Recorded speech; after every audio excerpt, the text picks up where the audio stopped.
이렇게 폭염 무더위만큼이나 더한 우리 하나님의 사랑이 오늘 주일 예배를 드리는 가운데 우리 모든 성도님들에게 하늘의 은혜와 사랑이 충만한 시간 되시기를 간절히 소원합니다. 하나님은 우리 개성교회를 향한 선하신 뜻이 있습니다. 그 선하신 뜻을 이루어 가도록 일꾼들을 세우시죠. 하나님의 집에 충성된 사원들을 세워가시는 것이 하나님의 나라의 방식입니다. 그래서 하나님의 교회에 선한 일꾼들을 세워서 나가시는데 하나님의 뜻대로 또 하나님의 방식대로 일꾼들을 세우십니다. 그동안 바울은 하나님의 뜻에 의해서 하나님의 방식으로 그가 쌓아온 세상의 방식도 참 좋고 많았지만 그런 자격이 충분히 되지만 바울은 하나님의 뜻대로 지금까지 쓰임을 받았습니다. 그리고 지금 로마 감옥에 갇혀 있습니다. 주와 복음을 위해서 다름질을 잘 감당했는데 감옥에서 느낀 사실이 하나 있었습니다. 하나님께서 주신 감동인데 그건 무엇이냐면 이 복음 전함이 주와 복음을 위한 사역이 당대에 자기 자신에게만 그치는 것이 아니고 이 복음이 다음 세대에 이어지는 것을 우리 하나님께서 사도 바울에게 감동을 주셨습니다. 그래서 그동안 사역했던 교회들을 쭉 둘러보고 자기의 바통을 이어서 주와 복음을 위해서 쓰임받을 사람들을 둘러보니까 한 사람이 눈에 띄었습니다. 디모데가 눈에 들어온 것입니다. 여러분, 디모데는 이 세상의 잣대로 비교해 보면 절대 이 기준에 합하지 못한 사람입니다. 너무 병약한 사람입니다. 그리고 출신이 그야말로 다문화권에 해당하는 기존 원주민들에게는 절대 명함도 못 내미는 그런 전력을 가진 사람입니다. 그리고 어립니다. 아직 청년입니다. 지도력을 행사하기에는 상당히 모자란 부분이 많음에도 불구하고 세상 세속사의 잣대로 디모데를 보지 않고 하나님께서 감동을 바울에게 주셔서 한 사람을 떠오르게 했는데 바울의 바통을 이어서 주와 복음을 위해 가장 전면에서 나서서 일할 일꾼을 보는데 그 사람이 바로 디모데가 된 것입니다. 그래서 오늘 말씀 안에는 우리 저와 성도님들이 하나님 나라의 일꾼은 어떻게 쓰임을 받아야 하는가, 어떤 자세로 일꾼의 자세를 지니고 살아갈 수 있을까, 이 말씀에 대한 도전을 저와 성도님들에게 주고 있습니다. 이 문제를 오늘 이 시간 나누며 은혜를 살피고자 합니다. 우리 첫 번째 화면을 먼저 한번 보시겠습니다. 여기 보시면 일꾼의 자격 중에 하나님 나라의 바통을 이어서 다시 사역할 바울처럼 쓰임받을 하나님의 사람은 은혜 가운데서 강해야 한다고 1절 말씀에 주고 있습니다. 우리 1절 우리 화면 보는 대로 다 같이 함께 읽겠습니다. 내 아들아, 그러므로 너는 그리스도 예수 안에 있는 은혜 가운데서 강하고. 여러분, 일꾼은 강해야 합니다. 어느 집에 일꾼이 들어왔는데 비실비실하고 매사에 불만족하고 꾀병을 부리고 이렇게 병약하고 이러면 사실은 일꾼을 잘못 데려온 것이죠. 일꾼은 강해야 합니다. 세상에 이 일꾼의 그 강함은 많은 스펙들을 요구하죠. 지난 회사의 경력이 있다든지 영업 활동이 왕성했다든지 워드 프로세스에 능하든지 컴퓨터를 잘 다루든지 사람을 만나서 친화력이 있어서 타 회사의 사장님을 감동시키든지 또 영업 능력이 탁월해서 또 제품을 많이 팔 수 있는 능력을 갖췄다든지 이런 세상의 강함이 있습니다. 여러분, 지금 미국과 중국이 한참 힘겨루기를 하고 있는데 우리 같은 소국은 그야말로 고래등 싸움에 새우등 터지게 생겼는데 여러분, 중국이 사실은 몇십 년 전만 해도 이와 같은 능력이 없었습니다. 아주 이 미국 국채까지 상당한 부분을 할당을 가질 만큼 이 자본력도 크고 국력도 많이 커졌습니다. 경제력도 무시할 수 없을 만큼 신장을 이루었습니다. 세상은 이렇게 국력으로 또 경제력으로 자본력 지식으로 그 기반을 삼아서 강하려고 하는 것이 세상의 방식들입니다. 그런데 우리 성도들, 하나님께 쓰임받는 주와 복음을 위해서 구별된 성도들은 좀 다른 방식의 강함을 이야기하고 있습니다. 그것이 바로 오늘 본문 말씀 1절의 내용이 되겠습니다. 오직 그리스도 예수 안에 있는 은혜 속에서 강하라, 이렇게 말씀을 주고 있습니다. 당시 많은 성도들이 약함과 희생과 인내 가운데 있었는데, 사실은 오늘 이 1절의 말씀은 좀 파격적인 구절이라고 보시면 되겠습니다. 강하라, 이렇게 담대하라, 이렇게 말씀을 주고 있는 내용이니까요. 따라서 오늘도 우리는 예수 안에 있는 은혜 속에서 강한 성도들이 되어야 하는데, 그러면 은혜 속에서 강하다는 말은 무슨 말씀을 뜻할까요? 예수님은 오늘 우리에게 은혜를 주시고 계십니다. 자, 은혜라고 자꾸 이야기를 하니까 성도님들이 좀 헷갈리실 수 있으신데요. 은혜라는 단어는 우리나라 말로 선물로 번역하면 참 좋습니다. 하나님은 오늘도 우리에게 예배를 드리고 있는 저와 모든 성도님들에게 선물을 내려주고 계십니다. 하나님께서 합당한 영광을 받으시고 우리에게는 은혜를 내려주시죠. 선물을 내려주시고 계십니다. 그래서 이 은혜의 선물을 통해서 힘을 얻고 강해야 된다라는 말씀을 일꾼의 자격으로 주고 있다는 사실입니다. 그래서 성도들에게는 예수 안에 있는 은혜, 예수 안에 있는 선물이 사실은 능력입니다. 우리가 세상에서 강할 수 있는 비밀은 하나님이 주시는 은혜 때문에 강할 수 있는 거죠. 실제적으로 통계가 나타납니다. 예수 믿는 사람들이 세상 사람들보다 강합니다.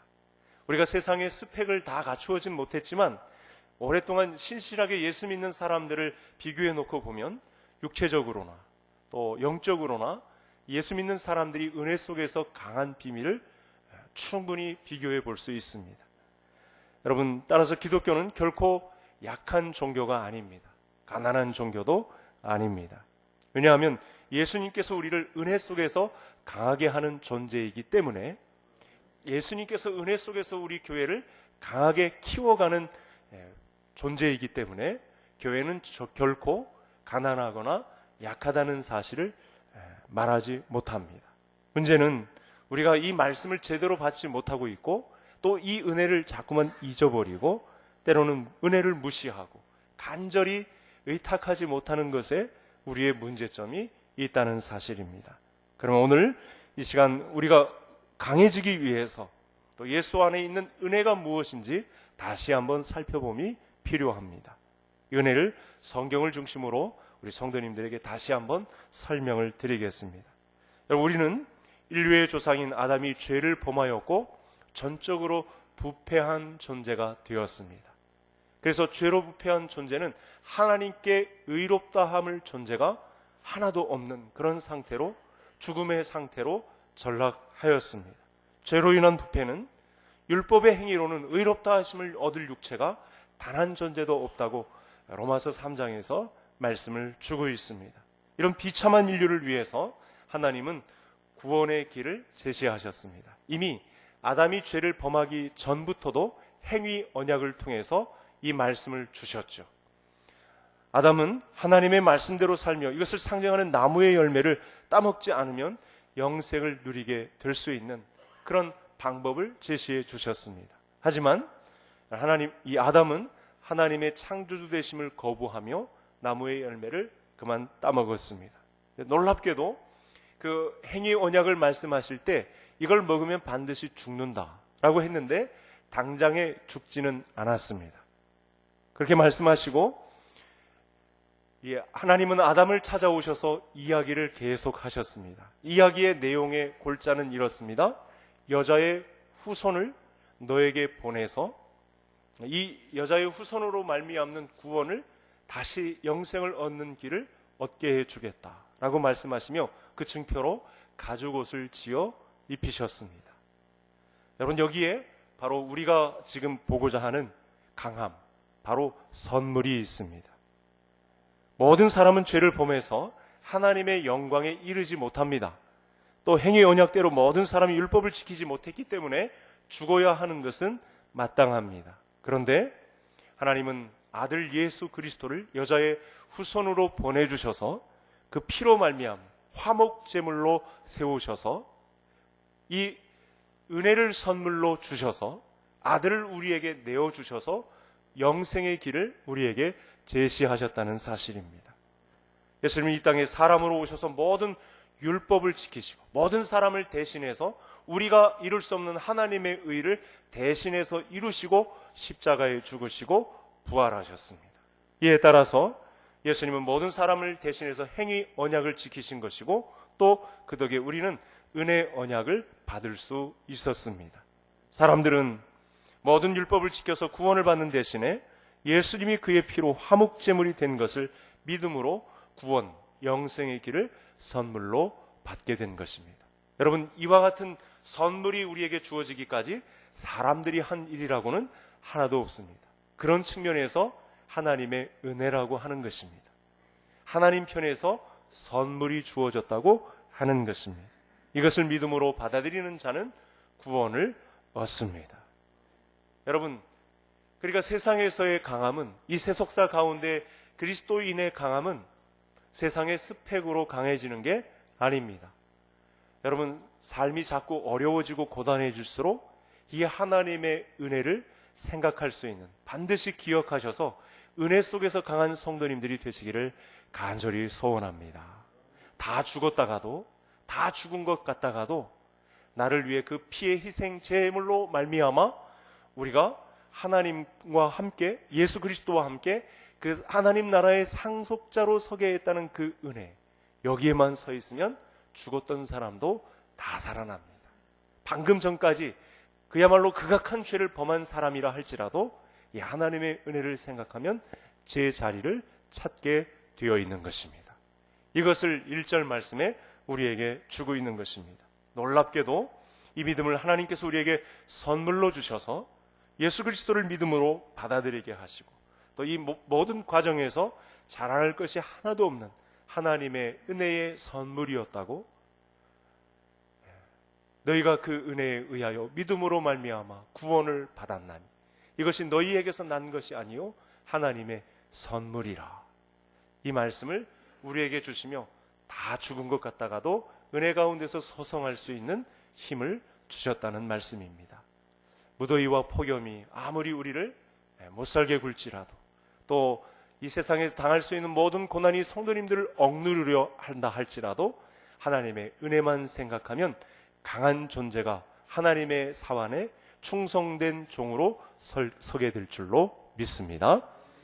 이제 두 번째 주시는 말씀이 있습니다. 일꾼의 자격 중에 제일 먼저 디모데를 볼 때 이 하나님의 은혜를 바라보는 자인 줄 알았던 거죠. 그래서 디모데를 세우게 되는 것이고, 또 두 번째는 3절부터 6절 말씀까지에 보면, 여러분 이 말씀의 내용을 잘 보시면 우리가 하나님의 은혜를 받은 존재로서 그에 합당한 대가를 치르는 사람이 하나님의 집의 일꾼인 것을 알 수 있습니다. 그래서 주님의 몸된 교회 일꾼들은 대가를 치러야 한다는 사실을 제시받습니다.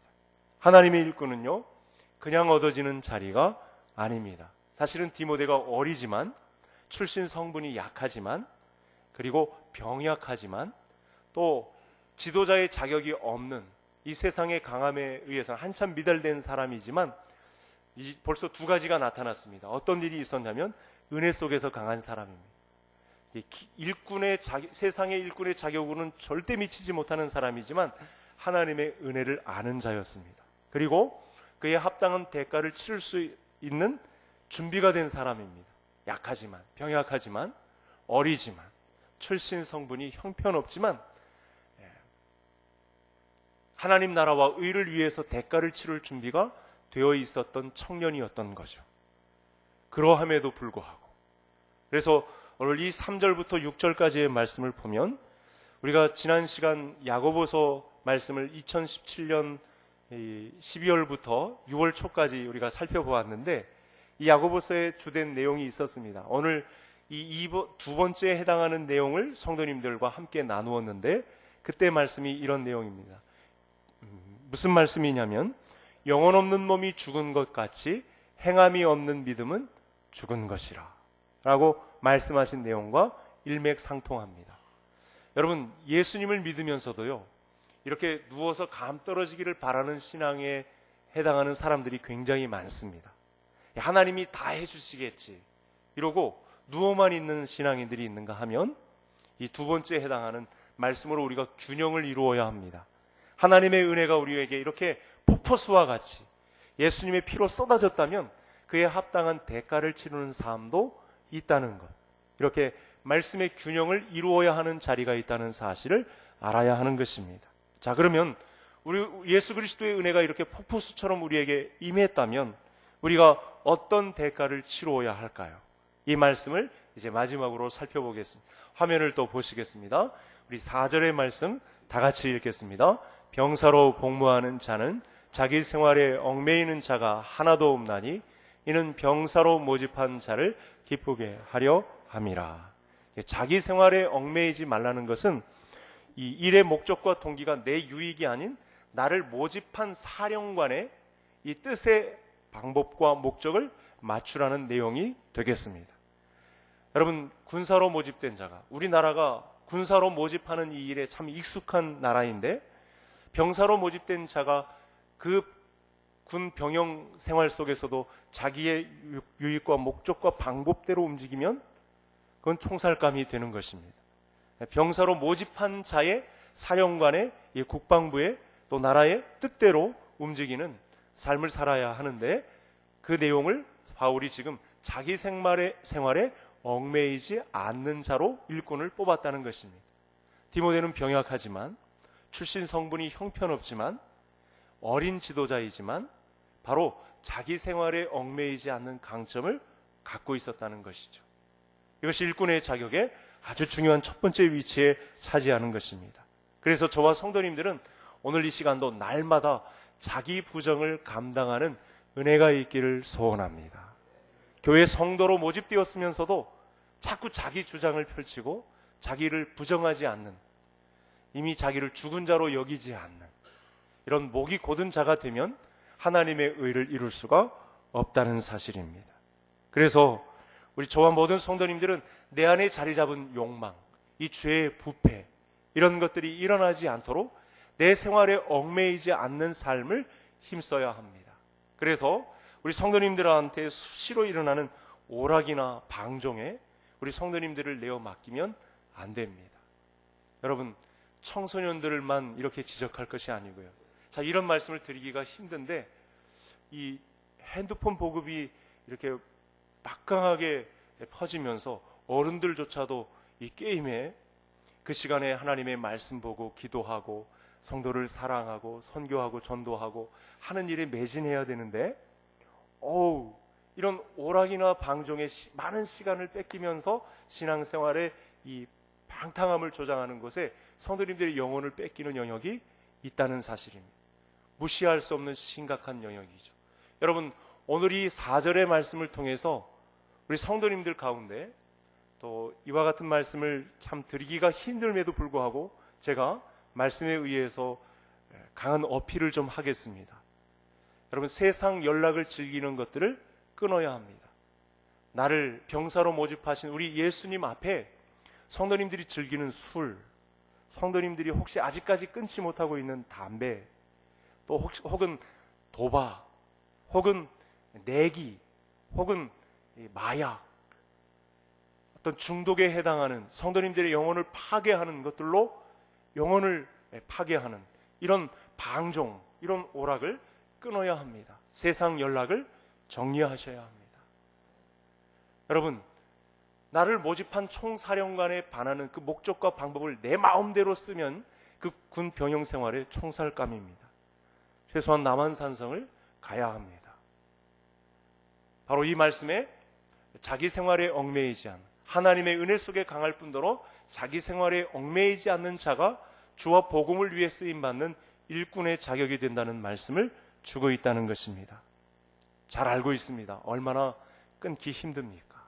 이 세상 연락을 그동안 즐겨오다가 예수 믿었어도 얼마나 중독이 된, 인이 박혔는지 이것들을 정리하기가 참 힘듭니다. 오늘 말씀의 충격이 이 성령의 감동을 통한 이 하나님의 말씀이 성도님들에게 감동 감화가 되어서 우리 중에는 한 사람도 빠짐없이 세상 연락을 동시에 즐기는 자가 아니요 나를 병사로 모집한 우리 예수님 앞에, 총사령관 되신 예수님 앞에 병사답게 자기 생활에 얽매이지 않는 믿음 생활을 감당하는 우리 모든 성도님들 되시기를 바랍니다. 온몸의 피를 폭포수와 같이 다, 온몸의 물과 피를 다 쏟아내시고 화목제물 되신 그 은혜 앞에 우리가 세상 연락을 즐기는 것조차 끊지 못하고 믿음 생활을 지속한다면 실망스러운 결과가 기다리고 있다는 사실이죠. 우리 두 번째 화면을 또 보시겠습니다. 5절 말씀 같이 읽겠습니다. 경계하는 자가 법대로 경계하지 아니하면 승리자의 관을 얻지 못할 것이며. 일꾼은 그냥 얻어지는 것이 아닙니다. 그 은혜 속에서 강한 비밀은 바로 하나님의 말씀의 법대로 살아야 하는 것입니다. 여러분, 운동선수에게는 이 운동 규칙이 지켜져야 합니다.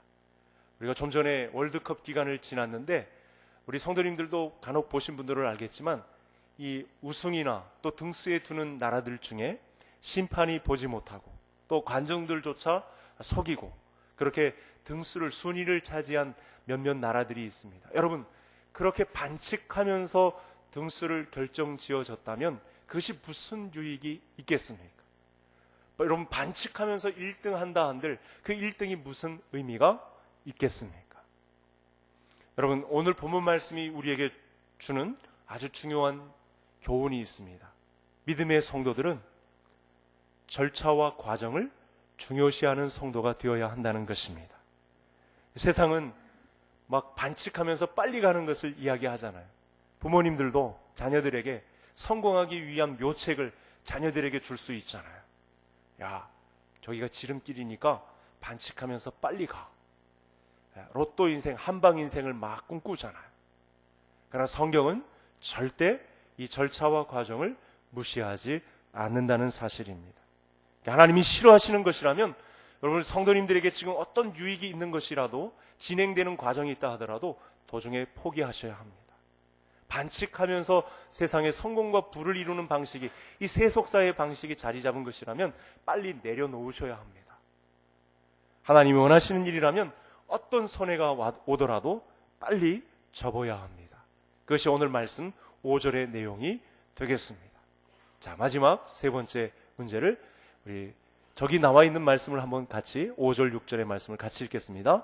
승리자의 관을 얻지 못할 것이며 수고하는 농부가 곡식을 먼저 받는 것이 마땅하니라. 아멘. 이 말씀을 이렇게 드리고 싶습니다. 물론 농부까지도 병사와 운동선수에 다 비견할 만한 똑같은 내용인데 오늘 말씀의 핵심이 있습니다. 하나님의 일꾼에게는 반드시 상이 기다리고 있다는 말씀이 되겠습니다. 우리가 히브리서 11장 6절을 통해서 이 말씀을 잘 알고 있죠. 믿음이 없이는 하나님을 기쁘시게 하지 못하나니 하나님께 나아가는 자는 반드시 그가 계신 것과 그가 자기를 찾는 자들에게 상 주시는 이심을 믿어야 할지니라. 여러분, 우리 주님은 상 주시는 분이십니다. 동시에 기억해야 될 것이 있죠. 은혜를 주시는 분인과 동시에 대가를 치르는 자들에게 상 주시는 분이십니다. 이 믿음의 균형을 잘 갖추셔야 합니다. 그래서 마지막 도전을 드립니다. 오늘 예배에 참석한 우리 모든 성도님들은 주와 복음을 위해 어떤 대가를 치르는 일꾼이 되시는지요. 우리 개성교회에 어떤 대가를 치르며 하나님의 은혜 속에 강한 존재들이 되고 계신지요.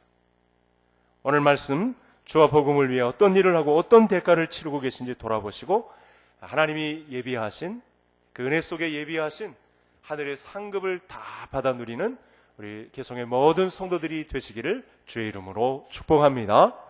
하나님 아버지,